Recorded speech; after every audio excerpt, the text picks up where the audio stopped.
दोस्तों, एक ऐसी दुनिया है जहाँ लोग पानी की बूंद बूंद को तरस रहे हैं। डेली का काम बिना पानी के करने पर मजबूर है। कैसे करेंगे, क्योंकि उन्हें पीने तक का भरपूर पानी नहीं मिल रहा। लेकिन जैसा हमेशा होता है ना, अमीरों के पास चाहे दुनिया में कैसी भी मुसीबत क्यों ना जाए, उन्हें परेशानी नहीं होती। वैसा ही कुछ यहाँ पर भी है दोस्तों। बड़ी बड़ी प्राइवेट कंपनी ने जमीन के अंदर पानी निकालने के लिए मशीन लगा दी है, क्योंकि अभी भी कहीं कहीं ऐसी जगह है जहाँ जमीन के अंदर से पानी निकाला जा सकता है। और उन जमीनों से जितना भी पानी निकलता है उसे शहरों में सप्लाई कर दिया जाता है, जहाँ पर अमीर लोग रहते हैं। लेकिन गरीब लोग बेचारे गाँव में रहने पर मजबूर है। उन्हीं गरीब लोग में होम्स परिवार भी रहता है दोस्तों, जिसमें पिता अर्नेस्ट, माँ कैथरीन, बड़ी बेटी मैरी और छोटा बेटा जेरोम शामिल है। बड़ी मुश्किल से ये परिवार गांव में अपना गुजारा कर रहा था। अर्नेस्ट की काफी बड़ी जमीन भी थी, जिसमें उसके पिता खेती किया करते थे। लेकिन पानी की कमी होने की वजह से अर्नेस्ट खेती नहीं कर पा रहा है। उसने सरकार से भी बात की कि मेरी जमीन अभी भी फर्टाइल है, यानी कि पानी मिले तो इस पर फसल उगाई जा सकती है। लेकिन किसी को भी अर्नेस्ट की बात पर भरोसा नहीं है। इसलिए अर्नेस्ट खुद से ही जमीन खोद कर ट्राई करता है कि क्या पता उसकी किस्मत अच्छी हो, उसे पानी मिल जाए, जिससे उसका खेत फिर से हरा भरा हो जाएगा और फसल बेचकर वो पानी की कमी को भी अपने परिवार के लिए पूरा कर लेगा। दोस्तों, एक दिन की बात है कि अर्नेस्ट के खेत में, जहाँ उसने पानी निकालने के लिए मशीन लगाई थी, वहाँ पर दो चोर आ जाते हैं जो उस मशीन को चुराने आए थे। अर्नेस्ट तुरंत ही कल लेकर वहाँ पहुँचता है और चोरों को जैसे ही पता चलता है कि अर्नेस्ट यहाँ पर आ चुका है, वो लोग बहाना करने लगते हैं कि हम तो बहुत दूर से आए हैं, थोड़ा पानी मिल जाता तो आपकी मेहरबानी होती। पर दोस्तों, तभी वो चोर मौका देखकर अपने पास रखी गन निकाल लेते हैं ताकि अर्नेस्ट को शूट कर पाए। लेकिन अर्नेस्ट का पारा तो ऐसे चोरों से डेली पड़ता था, इसलिए वो तुरंत ही उनके शॉट करने से पहले ही गन चलाकर उन्हें वहीं पर ढेर कर देता है। देखा दोस्तों, ऐसा हाल हो गया है पानी के लिए कि एक दूसरे की जान लेने पे तुले हुए हैं लोग। अर्नेस्ट अपनी मशीन को चेक करने आता है, लेकिन बेचारे को पता चलता है कि यहाँ से जो थोड़ा बहुत पानी निकलता था वो भी खत्म हो चुका है। इसका मतलब कि अब उसे दूसरी जगह फिर से गड्ढा खोदकर मशीन लगानी होगी ताकि वहाँ से पानी निकाला जा सके। अर्नेस्ट अब जेरोम के साथ वाटरमैन के पास जाता है। दोस्तों, वाटरमैन ऐसे लोगों का ग्रुप है जो प्राइवेट कंपनी के लिए काम करते हैं, बड़ी बड़ी मशीनों को लगाना ताकि अंदर से पानी निकाला जा सके, और ये पानी शहर में सप्लाई किया जाता है। वैसे अर्नेस्ट इन लोगों को शराब या खाने पीने की चीजें डिलीवर करने का काम करता है। वो शहर से सारी चीजें अपने गधे पर लाद कर लेकर आता है और इन वाटरमैन को दे देता है। उन्हीं वाटरमैन में मैक्स नाम का एक आदमी भी शामिल है, जिससे अर्नेस्ट की थोड़ी अच्छी पहचान होती है। अर्नेस्ट मैक्स से कहता है कि देखो भाई, तुमने यहाँ बड़ी मशीन लगाने का काम शुरू कर दिया है। यहाँ से थोड़ी दूर मेरा खेत है जहाँ पानी आता था वैसे, लेकिन तुम्हारे यहाँ वो बड़ी मशीन लगाने की वजह से जो थोड़ा बहुत पानी मेरे खेत को मिलता था, अब वो भी बंद हो गया है। क्या तुम अपनी इन बड़ी मशीनों की लाइन दूसरी जगह नहीं लेकर जा सकते? मैक्स कहता है कि ये तो मेरा काम नहीं है, तुम्हें बात करनी है तो तुम हमारे बॉस से जाकर कर सकते हो। अर्नेस्ट को पता होता है कि बॉस तो उसकी सुनने वाला है नहीं, इसलिए वो बेचारा अपना छोटा सा मुंह लेकर जेरोम के साथ घर आने के लिए निकल आता है। लेकिन जब इंसान की किस्मत खराब हो तो उसके साथ बुरी चीजें होने में टाइम नहीं लगता। ऐसा ही अर्नेस्ट के साथ भी हो जाता है। आते समय उसके गधे का पैर पत्थर से टकराने की वजह से वो नीचे गिर जाता है और गिरने की वजह से उसकी एक टांग टूट जाती है। बेचारा गधा प्यास से पहले परेशान था, टांग टूटने से उसको और तड़पन होती है। इसलिए अर्नेस्ट उसकी तकलीफ को खत्म करने के लिए मजबूरन उससे वही मार डालता है। दोस्तों, क्या करता है बेचारा। इसके बाद वो एक ऑक्शन हाउस में आता है जहाँ पुराने रोबोट्स को रिपेयर करके बेचा जाता है। अर्नेस्ट ऐसे एक रोबोट को खरीदने आया था ताकि आगे से वो डिलीवरी का काम संभाल पाए। साथ ही ऑक्शन में फैलन नाम का बंदा भी रोबोट पर बोली लगाने आता है। लेकिन आखिर में अर्नेस्ट को वो रोबोट मिल जाता है, जिसे पाकर अर्नेस्ट और जेरोम बड़े खुश होते हैं कि चलो कुछ तो काम की चीज आई हाथ में। इसके बाद दोनों हॉस्पिटल आते हैं जहाँ कैथरीन रहती है। कुछ समय पहले एक दुर्घटना का शिकार हो गई थी कैथरीन, इसलिए वो चल फिर नहीं पाती। इसलिए हॉस्पिटल में वायर के जरिए कैथरीन को रखा जाता है।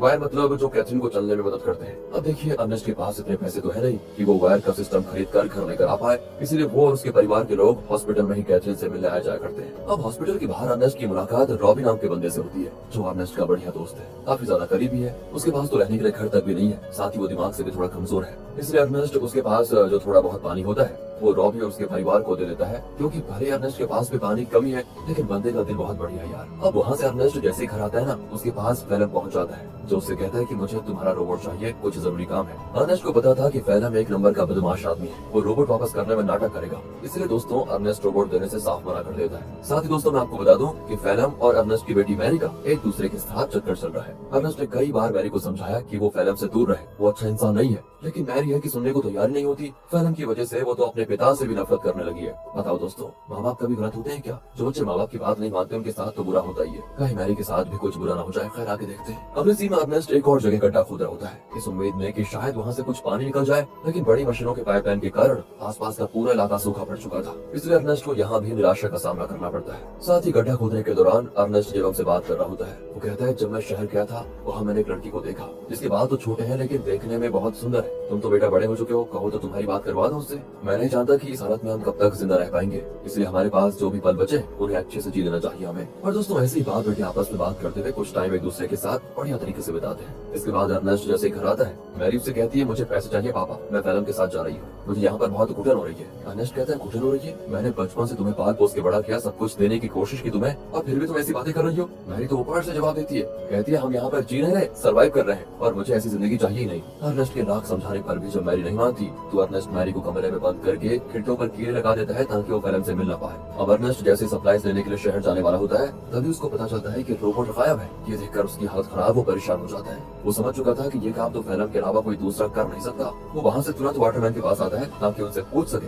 कि क्या फैलम यहाँ पर आया था कि नहीं। पर वहाँ पर आते ही मैक्स और बाकी वाटरमैन मिलकर अर्नेस्ट पर धावा बोल देते हैं दोस्तों, और जमकर उसकी पिटाई करने लगते हैं। उनका कहना होता है कि तुमने हमारी सप्लाई चुराई जो हमारी मेहनत की कमाई थी, जिसे तुमने शायद कहीं और बेच दिया होगा। अर्नेस्ट कहते हैं अरे ये क्या कह रहे हो तुम, मैं खुद यहाँ तुमसे पूछने आया था कि क्या फैलम मेरा रोबोट लेकर यहाँ आया था या नहीं, लेकिन उल्टा तुम लोग मुझे ही मार रहे हो। दोस्तों अर्नेस्ट यहाँ पर समझ चुका था कि जरूर फैलम ने शहर से मेरे बदले सप्लाईज ले ली और उसे वाटरमैन को देने के बजाय चुराकर कहीं और लेकर चला गया। इसलिए दोस्तों अर्नेस्ट जैसे तैसे वाटरमैन से पीछे छुड़ाकर फैलम को ढूंढने के लिए निकल जाता है, जो उसे मिल भी जाता है। साथ ही अर्नेस्ट का शक भी सही था, उसने ही सप्लाईज चुराई थी दोस्तों, जिसे वो बड़े आराम से खा पी रहा था। इसलिए अर्नेस्ट गन पॉइंट पर लेकर फैलम को डरा देता है और उसे वाटरमैन के पास ले जाने लगता है, ये बताने के लिए कि सप्लाईज मैंने नहीं फैलम ने चुराई थी। आगे बढ़ते हुए दोनों काफी ज्यादा थक चुके थे। अर्नेस्ट सबसे ज्यादा थक चुका था और साथ ही साथ उसका पानी भी खत्म हो चुका था। इसीलिए दोस्तों फैलम अर्नेस्ट को बहकाने की कोशिश करता है कि मैंने सप्लाईज की थोड़ी शराब पी ली थी और थोड़ी बची है, मेरी मानो तो बची हुई शराब हम दोनों आधा आधा बांट कर पी लेते हैं। ज्यादा से ज्यादा वाटरमैन क्या करेंगे, मुझे मारेंगे ना, लेकिन अगर हमने पिया नहीं तो हम प्यास से जरूर मर जाएंगे।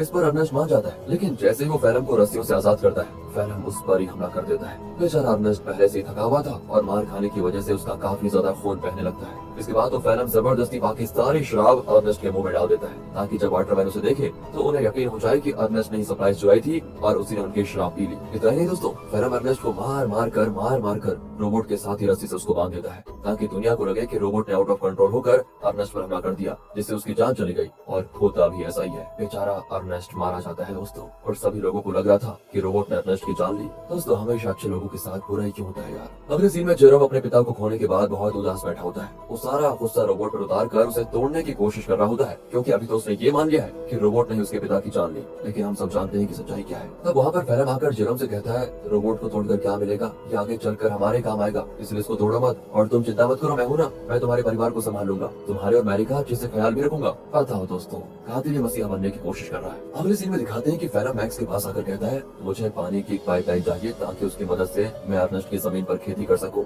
मैक्स कहता है मैं क्या तुम्हारा कोई नौकर हूँ, जो तुम कहोगे और मैं कर दूंगा। तो फैलम उससे कहता है कि अच्छा तुम्हें मानना पड़ेगा दोस्त, मानना पड़ेगा। वो दोस्तों उसका चाकू दिखाते हुए कहता है ये चाकू तो याद है तुम्हें, उस दिन जब सप्लाईज लेकर तुम लोगों ने अर्नेस्ट पर हमला किया था, तब ये चाकू अर्नेस्ट ने तुमसे ले लिया था और मुझे ये चाकू उसकी बॉडी के पास मिला जिसमें तुम्हारा नाम लिखा हुआ है। सभी जानते हैं कि मरने से एक रात पहले सप्लाईज लेकर तुम्हारी और उसकी लड़ाई हुई थी। तो मैं क्या सोच रहा था कि मैं जाकर सभी को ये बात बता देता हूँ कि लड़ाई के दौरान तो मैक्स अर्नेस्ट को नहीं मार पाया, लेकिन अगले दिन जब उसे मौका मिला तो उसने अर्नेस्ट को मार दिया और आरोप डाल दिया रोबोट पर। यह सुनकर मैक्स घबरा जाता है और फैलम की बात मानते हुए कंपनी से छुपाकर एक सीक्रेट पाइपलाइन अर्नेस्ट के खेत में चालू करवा देता है, जिससे दोस्तों खेत को पानी मिलना शुरू हो जाता है। सभी बड़े खुश होते हैं कि यहाँ पर फिर से खेती हो सकेगी। फैलम दोस्तों डेली हल जोतता है ताकि फसल उगा पाए। देखते देखते उसकी मेहनत रंग ला जाती है और खेती में चारों तरफ फसल उगने लग जाती है, जिसे देखकर जेरोम और बाकी सभी बड़े खुश होते हैं। साथ ही फैलम और मैरी रिलेशनशिप में भी थे, जिस वजह से मैरी प्रेग्नेंट हो चुकी थी, इसलिए उन दोनों की शादी करवा दी जाती है। शादी से फैलम बड़ा खुश था, लेकिन अंदर ही अंदर उसे ये भी याद आ रहा था कि ये सब अर्नेस्ट का था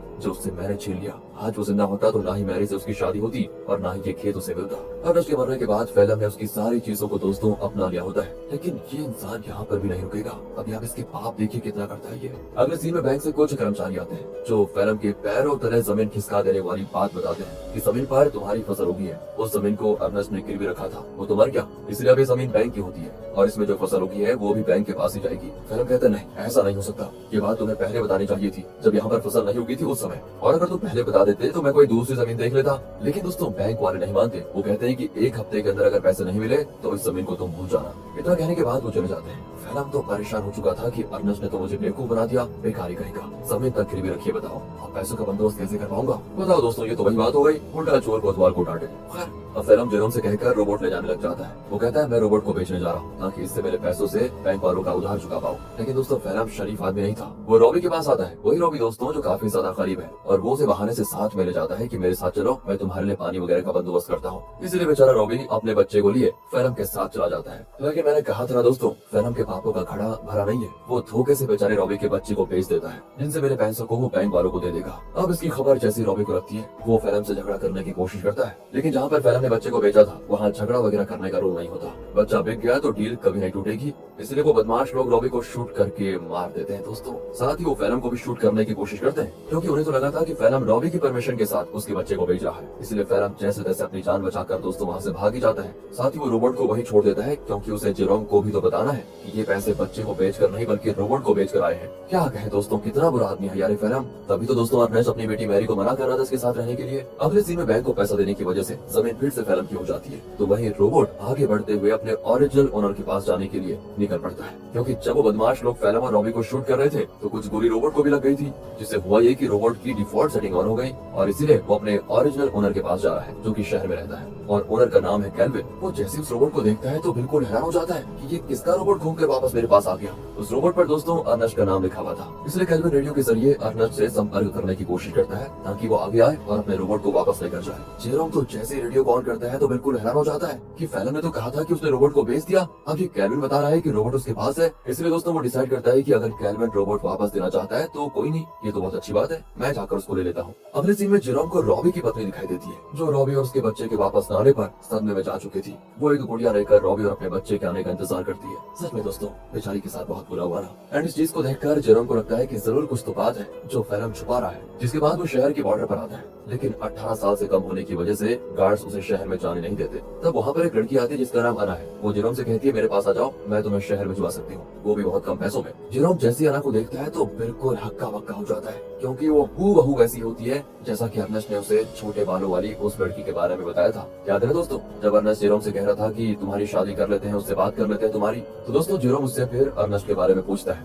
लेकिन वो तो जानती नहीं अर्नस्ट को। जेरोम भी आगे कुछ नहीं कहता, और उसके बाद वो जेरोम को शहर तक जाने वाली सामान की गाड़ी में छुपा कर बिठा देती है, और उसकी मदद से जेरोम शहर पहुंच जाता है। अब शहर आने के बाद जेरोम कैल्विन से मिलता है, जो उसे उसका रोबोट वापस कर देता है। रोबोट को जो गोलियां लगी थी कैल्विन ने उसे भी रिपेयर कर दिया था, साथ ही उसने रोबोट की सेटिंग भी सही कर दी थी। तब जेरोम जैसे ही रोबोट को ध्यान से देखता है तो पता चलता है कि इसमें तो कैमरा लगा हुआ है, जो कि लेजर बीम की मदद से वीडियो रिकॉर्ड करता है। वीडियो साफ रिकॉर्ड तो नहीं होता, लेकिन इतनी क्लियर जरूर होती है कि उसे देखा जा सके। और तब उन वीडियोस में जेरोम को उसके अर्नस्ट के साथ बिताए हुए पल दिखाई देते हैं, जिन्हें रोबोट ने रिकॉर्ड कर लिया था। उन्हीं वीडियो में दोस्तों वो वीडियो भी होती है जब फैलम अर्नस्ट को मार रहा था और रस्सी से बांधकर उसे रोबोट के साथ जोड़ दिया था। इस चीज को देखकर जेरोम को एकदम से सदमा लगता है। उसे सच्चाई का पता चल चुका था कि उसके पिता का मरना कोई एक्सीडेंट नहीं था, बल्कि फैलम की सोची समझी साजिश थी। इसलिए वो रोबोट को लेकर वापस घर आ जाता है, और आते ही फैलम को ये नहीं बताता कि उसको सब कुछ पता चल गया है, क्योंकि अगर मैरी को मालूम पड़ा कि ये सब फैलम ने किया तो वो तो सदमा बर्दाश्त नहीं कर पाएगी। ऊपर से वो प्रेग्नेंट भी है। इसलिए जेरोम एक प्लान बनाता है। वो फैलम से कहता है कि मैंने रेडियो पर सुना कि रॉबी तुम्हें बुला रहा है। अब ये सुनकर फैलम परेशान कि रॉबी तो मर चुका है, ये कौन सा रॉबी बुला रहा है। इसलिए वो कहता है कि शायद वो कोई दूसरा फैलम होगा जिसके लिए वो रॉबी बोल रहा है। अब प्लान फेल होता देखकर जेरोम एक लेटर लिखता है फैलम को, ताकि फैलम को ऐसा लगे कि ये लेटर रॉबी ने भेजा है और वो उसे उसी जगह पर बुला रहा है जहाँ पर अर्नस्ट मरा था। लेटर देखकर फैलम समझ चुका था कि कुछ तो गड़बड़ी है, मुझे वहाँ पर जाकर देखना ही पड़ेगा। इसीलिए वो उसी जगह पर जाता है जहाँ पर उसने अर्नस्ट को मारा था। आगे बढ़ते हुए उसे जमीन पर बना हुआ गड्ढा दिखाई नहीं देता,